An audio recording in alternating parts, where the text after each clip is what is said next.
আসসালামু আলাইকুম। ইন্না লিল্লাহি ও ইন্না ইলাইহি রাজিউন। সোনাই হাসপাতাল রোড নিবাসী মরহুম ডক্টর ইলিয়াস আলী লস্কর সাহেবের দ্বিতীয় পুত্র জনাব JM নাসির ওরফে নাহার ভাই অদ্য বিকাল 4 ঘটিকার সময় ইন্তেকাল হইয়াছেন।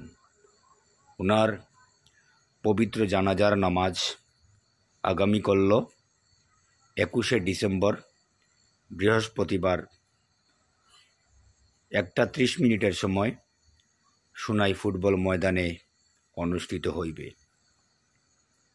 JM নাসির ওরফে নাহার লস্কর নাহার ভাই সোনাই ক্লাবের প্রাক্তন সাধারণ সম্পাদক ছিলেন এবং ছিলেন ব্লক জেলা ভিত্তিক প্রাক্তন দক্ষ কাবাডি এবং ফুটবল খেলোয়াড়।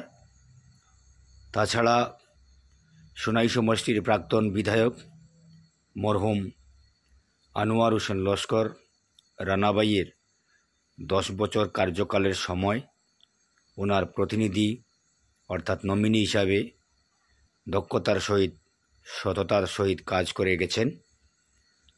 সবাই ওনাকে নাহার ভাই বলে জানতেন, ডাকতেন। ভদ্র, নম্র, মৃদু হাসি নাহার লস্করের মৃত্যুতে গভীর শোক প্রকাশ করেছেন সোনাই অঞ্চলের সর্বশ্রেণীর জনসাধারণ। অসংখ্য মানুষের ভিড় ওনাকে শেষ দেখার জন্যে ওনার বাড়িতে এসে শ্রদ্ধা নিবেদন করছেন। পরিবারের প্রতি সমবেদনা, শান্তি এবং আত্মার চিরশান্তি কামনার জন্য সর্বশ্রেণীর জনসাধারণ সোনাই অঞ্চলের সবাই এসে ওনার পরিবারের পাশে এই দুঃখের সময় দাঁড়িয়েছেন।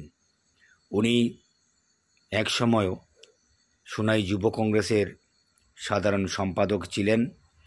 বিভিন্ন সংগঠন, বিভিন্ন ক্লাব সংস্থা, বিভিন্ন NGOর সাথে উনি জড়িত ছিলেন এবং দক্ষতার সহিত সততার সহিত উনি দীর্ঘদিন সমাজ সেবামূলক কাজে জড়িত থেকে সমাজের মানুষের হয়ে কাজ করে গেছেন। আজ 20শে ডিসেম্বর 2023 ইংরেজি বিকেল 4 ঘটিকার সময় ওনার নিজ বাসভবনে ইন্তেকাল হয়েছেন। এই খবর ছড়িয়ে পড়ার সাথে সাথে ওনার পরিবারে অসংখ্য মানুষ ওনাকে দেখতে এসে কান্নায় ভেঙে পড়েছেন। পরিবারের সকল সদস্যদের শান্তি দেওয়ার জন্যে, ওনার আত্মার চিরশান্তি কামনার জন্য সবাই প্রার্থনা করছেন। আমরা সবাই ওনার চিরশান্তি আত্মার কামনা করছি।